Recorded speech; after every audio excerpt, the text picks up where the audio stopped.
আমি রোজা ওইভাবে রাখতে পারি না, আমার কষ্ট হয় শারীরিকভাবে, ওটা আসলে আমি নিতে পারছি না। যখন যেটা সামনে আসলে আসে তখনই আমি ওটা খাই। রোজা রেখে আমি আবার চুরি করে মানে খাবারও খেয়েছি পুকুরে, মানে শাওয়ার নিতে যাচ্ছি তখনই আমি ডুব দিয়ে পানি খেয়ে ফেলছি। ঘাটতারাদের সবাই বেদব বলে, আমি নিজে বলে আমি একজন ঘাটতারা। লুকোচুরি ব্যাপারটা আমার পছন্দ না। রমজান নিয়ে আসলে আপনার চিন্তা ভাবনা কি, এবং রমজানের এই সময়টাতে আপনার খাবারের পছন্দের তালিকায় কি কি থাকে?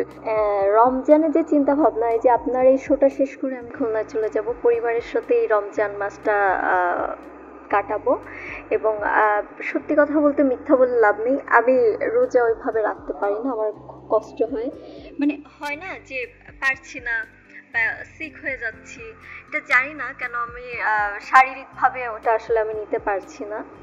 আর গত 3 বছর আমি নিজেকে এত বেশি টায়ার্ড করে ফেলেছি রোজার মাসটাতে, আমি মানে না খেয়ে থাকলে আমি অনেক বেশি সিক হয়ে পড়ি, উইক হয়ে যাই, প্রেশার লো হয়ে যায়।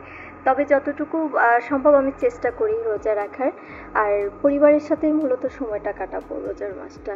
আর খাবারের দিক থেকে বেশি হচ্ছে ফ্রুটস জাতীয় খাবার খাই, কারণ একে তো রোজা রেখে সারাদিন রোজা রেখে তেল জাতীয় তৈলাক্ত জাতীয় খাবার খেয়ে আসলে এটা আমাদের হজমেই প্রবলেম হয়, যার কারণে ধরেন এমনও সময় আছে যে দই চিড়া খাচ্ছি ফ্রুটসের পাশাপাশি, এমনও হচ্ছে যে মাকে বলছি আম্মু ভাতের মাঝে মানে পান্তা ভাত যেটাকে বলে, যে ভাতের মধ্যে পানিটা দিয়ে রাখবা, আমি ওটা দিয়ে জাস্ট তরকারি ভেজিটেবল দিয়ে আমি খেয়ে ফেলবো।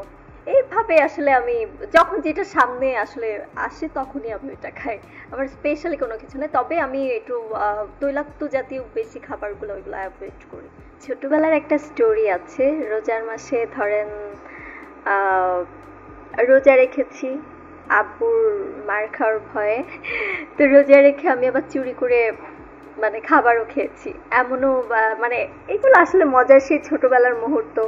আবার খুব পানির তৃষ্ণা লেগেছে, আমি পুকুরে মানে শাওয়ার নিতে যাচ্ছি তখনই আমি ডুব দিয়ে পানি খেয়ে ফেলছি, মানে এরকম মজার কিছু স্টোরি আছে। এখন তো এই যে লুকোচুরি ব্যাপার